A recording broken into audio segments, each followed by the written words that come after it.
YTN 뉴스 FM 뉴스 정면 승부 3부 시작합니다. 매주 수요일에는요. 수요 스페셜 새남자의 정치수다 마련하고 있는데요. 소종섭 전 시사저널 편집국장 그리고 이강윤 정치평론가 두 분과 함께하겠습니다. 계속해서 여러분 의견은요. 문자 샵 0945로 보내주시고요. 짧은 문자 50원, 긴 문자 100원에 정보 이용료가 있습니다. 자, 두 분 스튜디오에 나와 계십니다. 안녕하세요. 안녕하십니까. 안녕하십니까. 자, 이 얘기부터 해야 되겠네요. 오늘 관훈클럽 토론에서 나온 얘기인데요. 네. 김무성 새누리당 대표 총선 결과와 상관없이 총선이 마무리된 뒤에 당 대표직을 내려놓겠다. 이렇게 밝혔죠. 네. 그 사이에 이제 뒷마무리를 잘하고 얘기 있지만 자, 계파 갈등을 봉합하겠다는 의미다. 이렇게 얘기했는데 어떻게 보셨습니까? 이 평론가님. 일단 예정된 수순이라고 보여집니다. 그리고 네. 지난번 공천 막바지 이른바 옥새 투쟁? 옥새 파동 뭐 여러 가지 얘기가 옥새 있죠. 파동. 김무성 대표가 조금 바뀐 듯한 결기를 보였고요. 네. 그때 이미 청와대 박근혜 대통령과는 돌아오지 못할 다리를 서로 건넌 것이고. 루비콘강을 걷는 건가요? 네. 뭐 2주일밖에 남지 않았기 때문에 보름밖에 남지 않은 상황에서 더 이상 그 파문이 확산되면 선거 판도 전체에 영향을 미칠 것이고 네. 패배 또는 뭐 패배에 가까운 상처뿐인 승리로 됐을 경우에 본인에게 다가올 것은 불을 보듯 빤하기 때문에 네. 총선 이후에 총선 결과 성적표 가지고 어떤 것들이 오갈 것이다. 우리가 한번 예측도 해봤습니다만 네. 그러기 전에 미리 이렇게 못을 박아버림으로써 아하. 자신의 명분을 확보함과 동시에 메시지도 보내고 그 이후의 문제는 나의 손을 떠난 것이다. 그리고 나는 앞으로 어떤 정치 행보를 걸을 것이다. 이것을 미리 오늘 선수를 쳤다고 보고 싶습니다. 선수를 친 것이다. 소 국장님은 어떻게 보셨어요? 오늘 김무성 대표의 이야기는 지금 이제 이평론가께서 말씀하신 그런 친박계의 공세를 사전에 예봉을 꺾겠다라는 네. 이런 부분도 있고요. 네. 현실적인 부분도 큽니다. 보면은 지금 이제 임기가 7월까지 아닙니까? 그렇죠. 그런데 새누리당 당원 당규에 따르면 이 대선 후보에 만약에 나서게 되면 선거일 1년 6개월 전에 모든 선출직에서 물러나야 됩니다. 네. 그러면 김무성 대표로서는 6월 달에는 어차피 이 당대표직을 내려놔야 된다는 얘기거든요. 네. 그러니까 그런 현실적인 측면에서도 어차피 총선 끝나면 이제 4월 말 뭐 5월 될 건데 시점 차이가 별로 없고 그럼 네. 여러 가지를 고려했을 때 이렇게 딱 그 얘기를 해놓음으로써 배수혜진도 치고 그런 일거삼득의 효과를 노린 것 아닌가 아하. 그렇게 보여지고 오늘 이야기한 것 중에 보면은 이 대선 행보를 걷겠다는 그런 어떤 추측할 수 있는 부분들이 있었어요. 네. 국가 운영이나 국가 리더십 이런 부분 권력 게임인데 네. 내가 조금 잘할 수 있다는 생각을 해본 적이 있다. 아하. 오늘 이렇게 이야기를 했거든요. 네. 이런 얘기는 뭐 직접적인 내가 대선 전선에 뛰어들겠다는 얘기는 아니었지만 네. 내용상 본다면 총선 이후에는 본격적인 대선 행보를 걷겠다라고 이제 이렇게 해석할 수 운을 띄운 충분히 것이다. 있는 것이다. 예, 그렇습니다. 그렇군요. 자, 그런데 이제 총선 초반 접어들었고요. 내일부터 공식 선거운동 기간이 시작되지 않습니까? 그런데 관훈클럽 토론 오후에 했는데 네. 마치고 바로 대구행을 했어요. 예. 대구행의 이유 뭘까요? 그만큼 지금 대구가 심상치 않다는 것의 증거 아니겠습니까? 네. 김부겸 후보가 앞선다는 것은 선거 전 열리면서 쭉 지속돼 왔던 것이고 네. 유승민 무소속이지만 의원 선거구도 뭐 거의 뭐 당선된 거나 진배 그 없는데 지역은 1번 후보가 없죠. 문제는 불모지 중에 불모지였던 대구에서 네. 더불어민주당에서 전국구 비례대표 의원을 하고 네. 공천에서는 배제됐던 그래서 네. 한번 파문도 일었었는데 홍의락 무소속 네, 후보로 네. 출마했는데 상당하답니다. 아, 그래요? 네. 꽤 큰 차이로 1위를 나가고 있고 아하. 이게 그냥 어쩌다 한번 이게 아닌 것 같아요. 그동안 네. 공을 많이 들여왔고 지역민들에게 본인의 정서나 진수성도 좀 통한 것 같습니다. 네. 게다가 유승민 뭐 친유연대 이래가지고 유성걸 권은희 네. 후보 등 뭐 흰색 바람 이러면서 옷도 맞춰 입기로 하고 내일은 마침 또 세 사람 유승민, 은희, 류성걸, 권은희 이 세 네. 사람 선거구가 있다 있어요. 마치 벨트처럼. 네네네. 그래서 세 선거구가 만나는 지점에서 상징적으로 뭘 오프닝 스타트도 한다는데 아하. 심상치 않답니다. 그러니까 류성걸 후보나 권은희 의원도 상당히 1위 진박 후보와 빅빙에서 다투고 있는데 네. 대구 정서가 조금 묘하게 흐를 경우에는 이들의 손을 들어주는 거 아니냐. 그렇다면 의석 한두 개의 문제가 아니고 청와대와 현 정부의 아주 직격탄을 맞을 수 있는 것이죠. 네. 더군다나 김무성 대표로서는 옥새 이 파문을 거치면서 좀 청와대하고 각을 세우고 뜨뜻미재건한 거 아니냐. 그러니까 네. 더더욱 그것을 잠재우기 위해서라도 아하. 본인이 가는데 네. 과연 그게 얼마만큼의 효과를 거둘 수 있을지는 좀 미지수긴 합니다. 어쨌거나 그러게요. 새누리당 믿었던 대구, TK 대구의 핵심인 곳에서 지금 발동의 불이 떨어진 형국인 것 네, 같습니다. 옥새 파동은 옥새 파동이고 네. 김무성 대표는 당대표고 사령탑이니까 할 바는 해야 한다. 네, 그러면서 가는 대구에 거죠. 1번 기호를 난 후보들을 어쨌든 지원 사격하겠군요. 그래서 날도 저물었는데 밤차 저녁차 타고 지금 대구 간다는 거 네, 아닙니까? 자 그래서 대구 민심이 지금 심상치가 않다. 이렇게 이평론가님은 보셨는데 소국장님도 동의하세요? 어떻게 보세요? 뭐 심상치 않죠. 특히 이른바 친유연대라고 할 수 있는 그 3명 네, 후보들이 상당한 경쟁력을 가지고 있고 이번 공천 파동을 거치면서 대구 시민들이 상당한 이른바 자존심의 상처 네, 이런 것들을 거치면서 뭔가 좀 이대로 그냥 과거처럼 새누리당 후보들을 그냥 무조건 찍어줘서는 안 되겠다라는 네. 이런 여론이 대구에 생긴 것이 사실 아닙니까?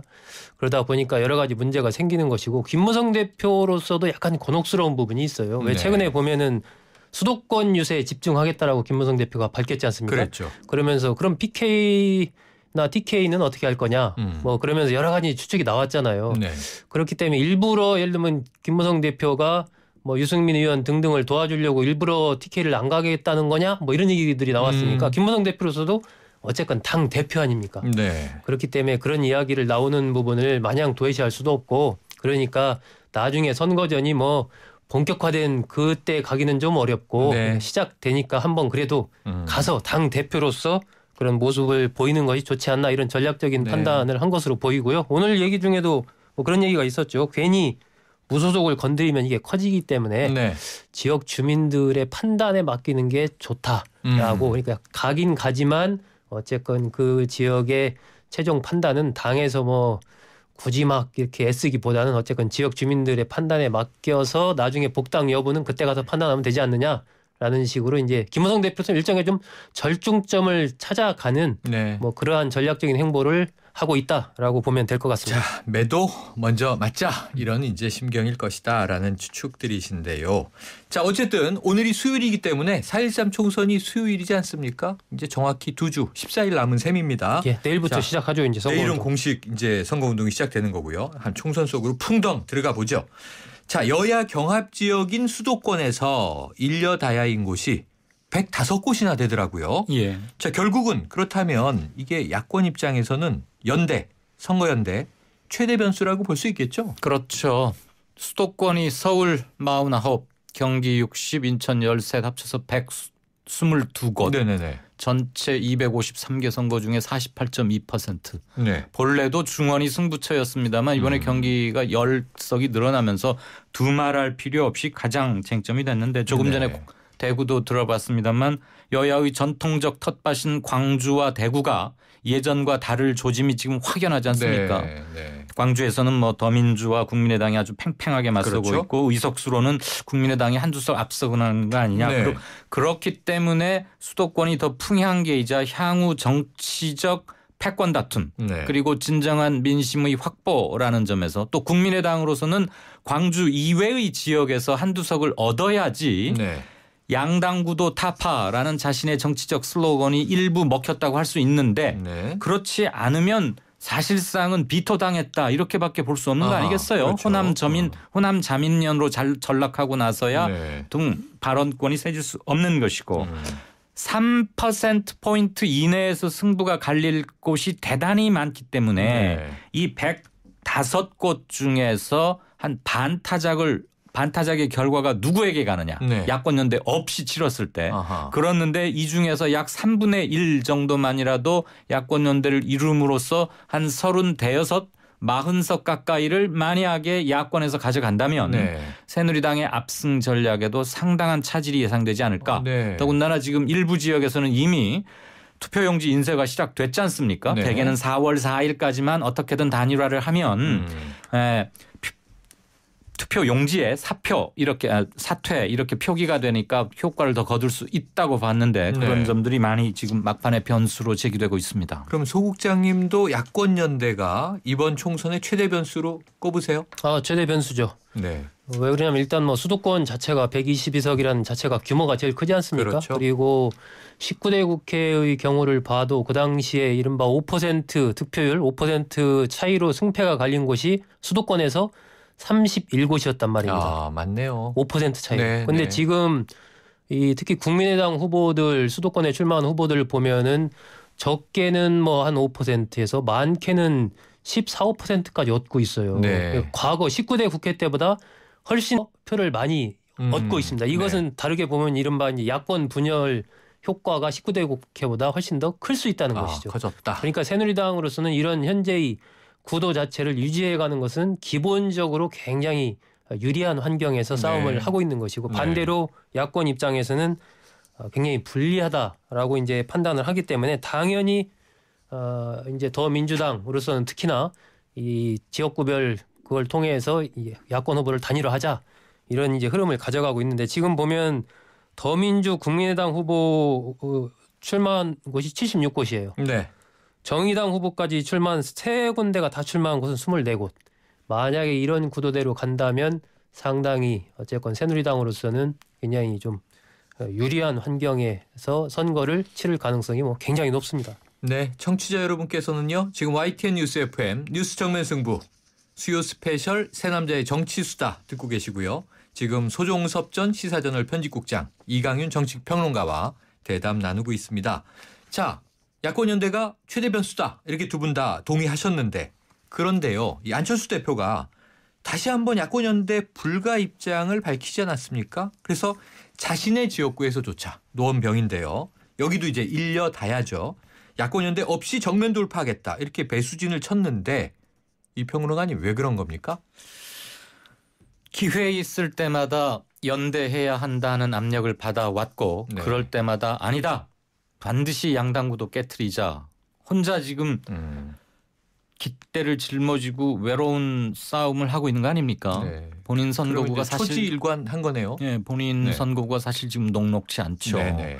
새누리당의 젊은 후보인 이준석 후보와 오차범위 이내는 물론이고 뭐 네. 어떤 여론조사 보면은 1%포인트 이내에서 바짝 붙어 있다 이런 네. 표현들을 하는데 더불어민주당 후보인 황창하 후보가 한 14, 5%쯤을 얻고 있는 것으로 나와요. 네, 최근 여론조사에서요. 네. 만약에 사퇴를 한다고 하면 뭐 안철수 후보가 여유 있게 당선하는 건 문제가 없을 텐데 네. 본인의 발등에 불이 떨어졌다고 자기가 그동안 줄기차게 외쳐왔던 원칙을 스스로 접을 수 없는 거 아니겠습니까? 그래서 뭐 다른 곳에 지원 유세 와달라 이런 것도 즉각적으로 탄력적으로 응하진 못하고 있습니다만 아마 이 거세지는 압력에 안철수 대표가 계속적으로 저렇게 견고하게 나가긴 좀 힘들 것 같고요. 네. 일부 워딩에 따르면 후보들 간의 지역 자율적 차원에서 조금씩 있는 것까지야 어떻게 하겠느냐. 그렇지만 미리 좀 중앙당에 얘기를 해달라. 네. 그러니까 중앙당에서 알고는 있고 상의는 좀 하자. 이렇게 반발짝은 물러나는 네. 듯한 모습을 보이고는 있죠. 노원병이 간단치 않아 보입니다. 네. 이게 기본적으로 저는 이제 야권 연대의 어떤 필요성이랄까? 그러니까 야권 지지자들로서는 굉장히 그런 부분에 대해서 이 새누리당을 이기기 위해서는 야권 연대가 절실하다. 현실적인 표 계산을 해봤을 때도 그런 부분이 있고 하지만 그런 부분을 떠나서 본다면 그렇다면 왜 야권 연대를 해야 하는가의 문제도 한 번쯤은 생각해 볼 필요가 있습니다. 지금 안철수 대표가 야권 연대 불가 입장을 계속해서 밝히는 것도 결국 안철수 대표로서는 이번에 무언가 이제 3당으로서의 존립 근거 이것을 확보해야 향후의 정치적 미래가 있다라고 보는 것이거든요. 네. 그러면 최소한 어쨌건 교섭단체 이상 20석 이상을 확보를 해야 됩니다. 네. 그러면 이 호남 쪽에서 많은 의석을 획득한다고 해도 나머지는 수도권과 특히 비례에서 6석, 7석 이상 가야 되거든요. 그러면은 비례대표를 많이 얻으려면 어떻게 해야 됩니까? 많은 후보들이 전국 각지에서 띄워줘서 표를 많이 거기서 네. 긁어 모아야 득표율을 높여야 더 많은 비례대표 후보를 당선시킬 수가 있습니다. 네. 현실적으로. 그렇기 때문에 야권 연대를 계속해서 예를 들면 지금처럼 지역구 단위에서 계속 야권연대 흐름들이 가면서 후보들이 계속 이제 국민의당 후보들이 사퇴하게 되면 네. 이 득표율 자체가 뚝뚝 떨어지는 겁니다. 그러니까 비례대표 전선에 상당한 빨간불이 켜지는 그러한 현실적인 부분도 있고 네. 또 한편으로는 안철수 대표는 그런 생각도 할 것 같아요. 과연 새누리당을 이기기 위해서 우리가 야권연대를 해야 된다는 이러한 논리가 맞냐는 거죠. 네. 그러니까 무언가 정말 정책적으로나 아니면 향후에 우리가 전국을 끌어가는 부분에서 서로 간에 더민주당과 국민의당이 어떤 그러한 공통의 그 지난한 과정을 통해서 어떤 과제들을 만들어내고 그럼으로써 연대가 이루어지는 것은 맞지만 오로지 반새누리당을 위해서 우리가 연대해야 된다. 이런 것들이 과연 국민들한테 얼마나 설득력이 있느냐라는 이런 논리도 충분히 네. 가져갈 수가 있을 것 국민의당은 같습니다. 조금 다른 입장일 것이다 이렇게 하셨는데 오늘 제가 거기에 한마디만 네네, 한마디만 말씀하세요. 보태죠. 네. 안철수 대표가 처음 정치 시작하면서 초성도 당신은 한나라당이었어. 이름 바꾸기 전이니까. 네. 한나라당의 정치 세력의 확장을 반대한다. 네. 그랬고 이번에 당을 새로 만들면서도 그 노선에는 기조에는 큰 없다. 차이는 없다라고 했기 때문에 이른바 변화와 개혁을 바라는 범야권 성향의 지지자들은 당신이 했던 말 그것에 좀 복무하는 그것을 배반하지 않고 있다는 것을 행동으로 보여달라. 아마 이제 이런 특히 수도권에서 어부지리 가능성이 높아질수록 그런 압력도 커지는 것으로 그런 네. 점도 필요할 것 근데 여기 같습니다. 좀 오늘 제가 읽은 기사와 또 만평에서 네. 보시면 만평에서 미묘한 뉘앙스를 흘리던데요. 아까 이 소옥시장님께서 비례 후보 한 6명, 7명은 입성시켜야 한다. 예. 이런 얘기를 했는데 공교롭게 그다음 8번이 이태규 후보예요. 그런데 이태규 후보가 일전에 굉장히 이제 센 발언을 한 게 이 중앙당 차원에서 제명할 수도 있다. 그랬죠. 후보 간 단일화를 예. 이제 임의적으로 하는 경우에는. 그래서 이 안철수 대표는 단일화는 당대당은 반대. 후보 간은 어쩔 수 없다. 이렇게 이제 반발 물러섰다고 말씀하셨는데 그렇다면 비례 8번인 나름의 또 아내 남자라고도 하고요. 예. 실권자인 이태규 후보의 입장이 반영된 이 저 단일화 불가 아니냐 이런 관측도 있는데 일리가 있는 거예요. 뭐 충분히 추론은 가능할 것 네. 같고요. 그렇지만 역대 정당사에서 단일화를 했다고 제명 이런 말은 제가 처음 들어보는 말이고요. 네네. 그 안에 내부에서 소통을 확실히 하고 전략적인 목표를 세워서 자 이번 선거에서 국민의당이 무엇을 각인시켜야 하느냐. 네. 한석 더가 중요하냐 아니면 양당구도 타파를 위하고 전체 변화와 개혁을 바라는 사람들을 배반하지 않고 새로운 프레임을 짜는데 우리가 어떤 기여를 하느냐. 네. 이쪽에서도 함께 균형 있는 논의가 있었으면 좋겠어요. 아무튼 공교롭게 본인이 8번이니까. 그런 추측은 저는 전혀 근거가 없다. 아, 근거 예, 없다? 그렇죠. 그건 뭐 말도 안 되는 추측. 정치 가십이다. 예, 그렇습니다. 그렇게 보는 것은 너무 정치를 뭐랄까요? 이해관계적으로 보는 게 아닌가라고 생각을 하고 저는 네. 이런 부분은 한번 볼 필요가 있을 거예요. 지금 이제 여론조사 나오는 것을 보면 예를 들면 더민주 후보의 지지율 플러스 국민의당 후보 지지율 합치면 새누리당 후보를 앞선다. 네네. 이 단순한 어떤 수식 등식에 네, 의한 네, 계산이지 네. 않습니까? 이런 부분들을 어떤 야권연대의 어떤 핵심적인 이유로 드는 것 네. 이게 좀 문제가 있는 것 아니냐. 아하. 예를 들면은 이게 1+1이 2가 꼭 된다는 보장이 없지 않습니까 지금. 네, 네. 그렇기 때문에 이렇게 만약에 지역별로 야권 연대를 해간다고 해도 무언가 그 야권 단일 후보가 된 사람 아니면 그 야권 연대를 해가는 그 과정 자체가 그 지역의 유권자들이 보기에 아 무언가 정말 새로운 희망과 비전을 주고 뭐 이 그런 어떤 긍정적인 효과를 가져가면서 그게 이루어져야 네. 실질적으로 나타나지. 그냥 단순히 더민주 후보 지지율 플러스 국민의당 후보를 지지율 하면은 새누리당 이긴다. 이러한 부분 가지고 과연 그렇다면 더민주 후보든 국민의당 후보가 합쳐졌을 때 그 사람으로 표가 다 갈 것인가? 네. 그렇지 않을 거라는 거죠. 과정 자체에 뭔가 시너지 효과를 가져올 수 있는 것이 같이 가지 않으면 네. 그렇게만 하면 너무 그것은 그냥 정치 자체를 자. 좀 드라이하게 본 것 같습니다. 기계적이고 산술적인 그렇습니다. 이 단일화 효과에 대한 낙관론 이것은 뭐 저 근거가 없을 수 있다 이런 비판도 해주셨어요. 자 지금 여러분께서는요 YTN 뉴스 FM 뉴스 정면 승부 수요 스페셜 새 남자의 정치 수다 소종섭 전 시사저널 편집국장과 이강윤 정치평론가의 대담 듣고 계십니다. 4부로 이어가도록 하죠. YTN 뉴스 FM 뉴스 정면 승부 4부 시작합니다. 수요 스페셜 새 남자의 정치 수다 소종섭 전 시사저널 편집국장 그리고 이강윤 정치평론가와 계속 이어가겠습니다. 자, 아까 이야기하던 것에서 한 가지 더 궁금해서 여쭤볼게요. 자, 지금 야권 단일화 된다 안 된다. 지금 사실 이번 주말까지밖에 시간 없습니다. 그렇죠. 투표용지 인쇄로 보면. 네. 그런데 지금 아까 안철수 대표가 본인 지역구조차 야권연대 없다 밝혔다고 말씀 나눴지만 사실 이 안철수 대 이준석, 이준석 대 안철수 오차범위의 접전이기 때문에 만만치가 않아 보여요. 예. 개인적으로 제가 보면서 막 아슬아슬합니다. 어떻게 될까? 그런데 안철수 대표가 야권 단일 후보로 나서면 격차가 크게 또 벌어지는 상황이에요. 네. 이게 인간인지라 유혹이 없을까요? 글쎄요. 마음 속으로야 어떨진 모르겠는데 네. 겉으로는 전혀 언표할 상황이 아니죠. 네. 여지껏 자기가 견지해왔던 노선에서 180도 완전히 대선회를 해야 하는데 자기 선거구가 화급해지니까 그거를 명분으로 삼을 수는 도저히 없는 거 아니겠습니까? 네. 그렇다고 무슨 모멘텀이 주어져야 하는데 그것을 잡기에는 그동안 안 대표가 너무 야권 연대에서 강력한 반대의 의사를 표명해 왔기 네. 때문에 갑자기 옷을 바꿔 입기도 애매한 거 아니겠어요? 그래서 저는 일단은 그대로 가고 간다. 더불어민주당의 중앙당 측에서의 모종의 어떤 정치적 제스처나 변화 이런 걸 생각하고 있지는 않을까 싶은데 솔직히 네. 그것은 개인의 머릿속 영역이니까 모르겠고 더민주당에서도 오늘 약간의 변화 하나 나왔죠. 그동안 그랬죠. 심상정 대표 고향도 저희가 좀 빡빡해요. 네.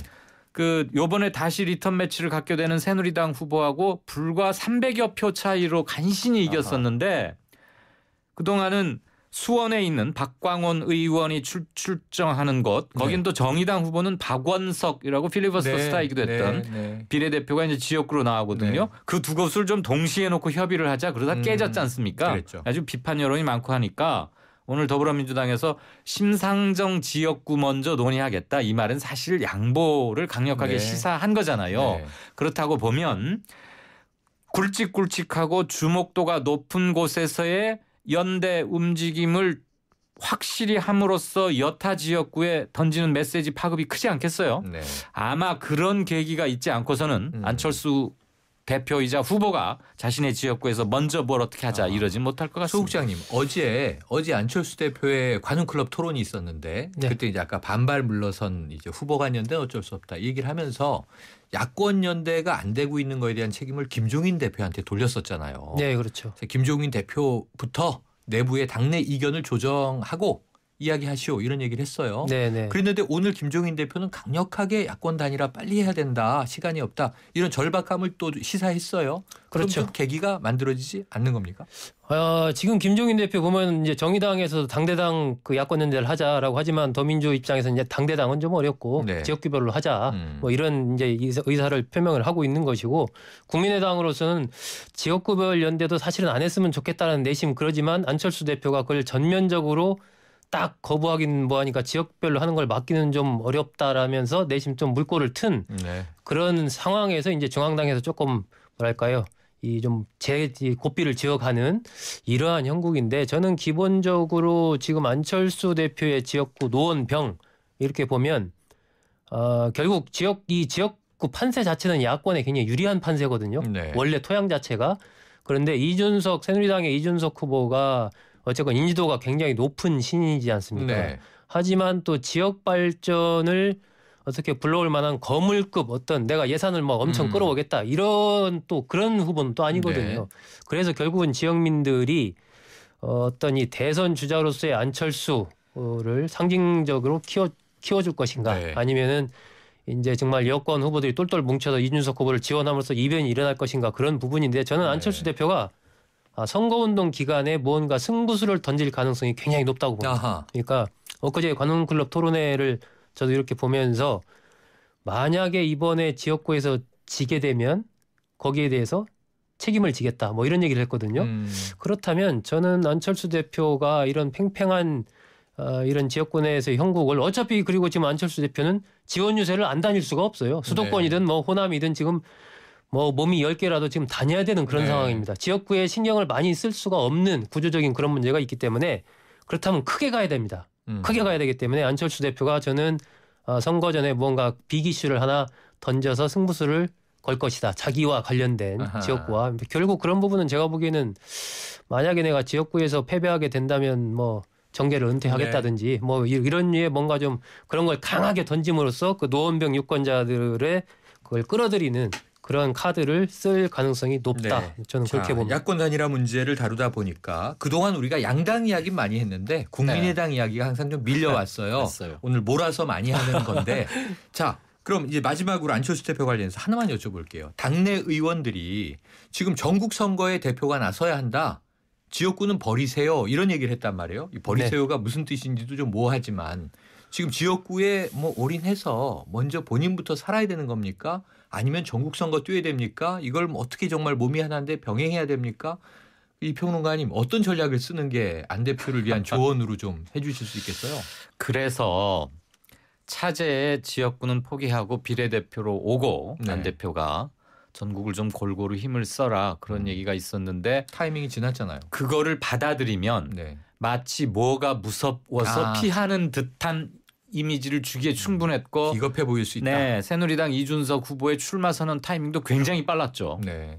그래서 본인도 아마 그런 생각을 했을 거예요. 저는 그게 꼭 무서워서 비겁해서 피해서 도망가는 거라고는 꼭 보지 않아요. 네, 네. 당을 실질적으로 차렸고 대주주고 정말 여기에 모든 것을 걸었다면 노원병 하나보다 더 중요한 것을 위해서 헌신하는 게 맞는데 네. 그러기에는 좀 애매해버렸고 그 뒤로 또 야권연대에서 너무나 강력한 견고한 거부 움직임을 해왔던 것이 일종의 자승자박 면이 있어요. 근데 네. 지금 와서 뭘 뒤집기는 너무 어렵고 우리 지금 소국장이 재밌는 이제 예측 아닌 예측을 해주셨는데 그럴 가능성 있습니다. 지지자들을 결집시키기 위해서 충격요법을 한마디 할 수 있죠. 그리고 사실 이번 선거에서 패배하면 정치인 안철수의 앞날 또는 여지는 대폭 없어지는 게 확실합니다. 네, 그렇기 그렇군요. 때문에 글쎄요. 본인을 포기하고 지역구를 나선다?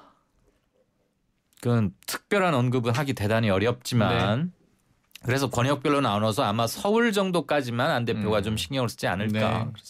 짧게 코멘트해 주시죠. 안철수 대표는 지금 뭐 호남이든 서울이든 어디든 요청하는 곳이 있으면 달려가야 됩니다. 달려가야 되고 왜 그러냐면 이번 이 선거가 안철수 대표로서는 정말 정치적인 명운을 건 선거입니다. 그렇기 때문에 그리고 어차피 이번 선거는 안철수를 얼굴로 내세워서 국민의당으로서는 선거를 치를 수밖에 없거든요. 그렇게 가야 되는 것이고 안철수 대표는 그야말로 승부수를 띄워서 정면 돌파를 통해서 이 국면을 이겨내야 그 다음에 정치적인 미래가 있기 때문에 아까 말씀드린 그러한 강력한 승부수 이런 것들을 띄워가면서 전국을 굉장히 종횡무진 뛰는 쪽으로 그렇게 갈 가능성이 높습니다. 자, 그런데 말이에요. 네네. 이번 선거가 굉장히 전선이 복잡하고 그렇죠. 스토리가 길어가지고 사람들이 막 지쳐 있거든요. 이미 그렇죠. 그래서 대표 한 사람이 어디 갔다고 그게 막 득표력으로 네. 얼마나 이어질까는 조금 의문스러워요. 이를테면 네. 선거의 여왕 소리를 들었던 박근혜 후보가 다녔던 몇 년 전과는 상황이나 양상이 좀 다르다고 다르다. 네. 자 이제 좀 선거에 아까 전선 말씀하셨는데 전반적인 프레임으로 우리 얘기를 이어가 보겠습니다. 이 얘기 하나 여쭤볼게요. 지금 이 세 남자의 정치 수다가요. 평균 연령이 지금 다 50대 이상입니다. 중장년층인데 그래도 이번 선거의 핵심은 뭐 청년 문제, 또 예. 노인 문제도 있고 그렇죠. 세대별 대책이 나왔는데 이런 얘기를 제가 봤어요. 스윙보터, 부동층, 쏠림 현상을 나타내서 선거를 판가름할 세대가 40대다. 뭐 이런 이제 예측이 있더라고요. 그런데 뭐 각 당들을 저희가 월요일부터 계속 이제 공약들을 점검하고 있는데 청년 정책, 노인 정책은 많아요. 예. 그런데 딱히 이 가장 세대인 40대가 혹할 공약이 없더라고요. 그러면 이 40대의 표심 선거 결과에 좀 중요한 영향 미칠 걸로 보십니까, 소 국장님? 중요하죠. 근데 과거와 좀 국면이 많이 바뀌었어요. 네. 이번 선거의 유권자 분포 지형도를 보면 그러니까 2014년 6월에 지방선거 전까지만 해도 40대 유권자가 제일 많았습니다. 네. 유권자 세대별 분포 중에. 일단 수가 많았군요. 그렇습니다. 숫자가 제일 많았고 그런데 이번에 이제 처음으로 뒤집어졌죠. 60대 이상이 970여만 명입니다. 이번 유권자가. 네. 이 23.1% 정도 돼요. 네. 근데 40대는 한 890만 명 정도, 21% 정도 됩니다. 네. 그러니까 처음으로 60대 이상이 다수를 차지하게 된 네, 선거가 네. 이번에 치러지는 겁니다. 이런 부분들이 저는 굉장히 앞으로 이번 총선만이 아니고 대선에서도 중요할 것이다라고 네. 보는데 지금 50대, 60대만 합치면 1,800명이거든요. 네. 20, 30대 합치면 1,500만 명이에요. 그러니까 이 지금 특히 야권으로서는 이 50대 이상, 그러니까 60대 이상 표심을 5, 60대의 표심을 어떻게 공략하느냐가 굉장히 과거보다도 훨씬 더 중요해진 겁니다. 그러니까 과거의 기본적인 등식대로라면 20, 30대는 야권을 지지하고 네. 5, 60대, 50대 이상은 뭐 여권을 지지하고 그래서 40대가 결국은 승부를 가른다. 뭐 이런 거였거든요. 네. 그런데 그렇지 않을 가능성이 점점 높아지는 거죠. 그렇습니다. 40대는 어차피 네. 지금 지지도 그 여론조사 나오는 지지도의 40대를 이렇게 분석을 해보면요. 저도 쭉 보니까 큰 차이가 안 납니다. 네. 새누리당, 더민주당, 국민의당 지지가 한 10% 안짝 차이이기 때문에 네. 20, 30대에서 나는 차이와 5, 60대에서 나는 차이보다 40대는 기본적으로 어느 정도 이 세 당이 좀 비슷비슷하게 골고루 돼 있군요. 그렇습니다. 상대적으로 봤을 때 그런 지지도를 네. 보이고 있기 때문에 더더욱 이제 인구 통계학적으로 세대 구조가 이 역피라미드가 되어 있다 이렇게 이제 분석을 해주신 건데요. 40대의 스윙보터 역할 어떻게 보세요? 뭐 수적 변화 이거는 앞에서 말씀을 해주셨으니까 빼고 네. 이번 선거가 워낙 지금 촉박하게 치르다 보니까 여러 군데서 정신이 없고 질서가 없는데 네.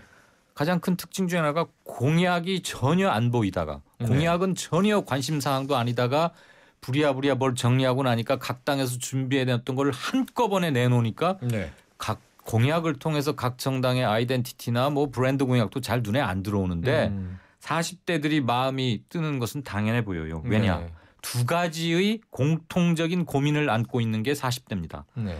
자기가 속해 있는 집단이나 직장 이런 곳에서 미래가 잘 안 보인다. 아하. 조기 퇴출이나 이런 것들에 대한 네. 불안 네. 그런 게 늘 짓눌려 있고 또 가장 중추적으로 활동하는 세대이자 요청을 많이 받는 개인적으로 일을 제일 많이 할 때이기도 한데 네. 미래에 대한 불안. 그다음에 공교육 시스템이 붕괴하고 나서 사교육에 엄청난 돈을 쓰고 있지만 그것에 따른 만족도는 지극히 낮고 네. 상대적 박탈감도 심한 세대고 그런데 어느 당의 공약을 꼼꼼히 훑어봐도 이들의 마음을 사로잡을 그런 건 보이지 않는단 말이에요. 뭐 경제 민주화, 경제 활성화 네. 이것이 약간 거대 담론으로 부딪히곤 하니까 네. 몇몇 군데 여론조사에서 이들의 향배가 지지도를 결정적으로 지금 바꿔놓고 하는 것을 우리가 실증적으로 보호하고 있지 않습니까? 네. 이게 남은 2주일 동안 크게 이 흐름이 바뀌리라고는 보지 네. 않습니다. 그래서 40대의 선택이 중요하지 않을까. 자, 이렇습니다. 새누리당은 야권 심판, 네. 더민주는 정권 심판, 국민의당은 낡은 정치, 양당 심판 이렇게 얘기를 했고요. 아까 말씀하신 대로 경제 활성화 여당의 입장이고요. 더민주 경제 민주화, 국민의당은 공정 성장 이런 얘기를 하고 있어요. 거대 담론이다 이런 얘기 하셨는데 자, 내일부터 공식 선거 운동 아닙니까? 정책과 공약에 있어서는 깜깜이 선거다. 내일 이제 포스터를 봐야 우리 지역구에 이런 후보들이 나오는구나 하실 분들도 많을 텐데 그럼 이제 중요한 건 지금 청취자 다수 듣고 계신 분들은 유권자시란 말이죠.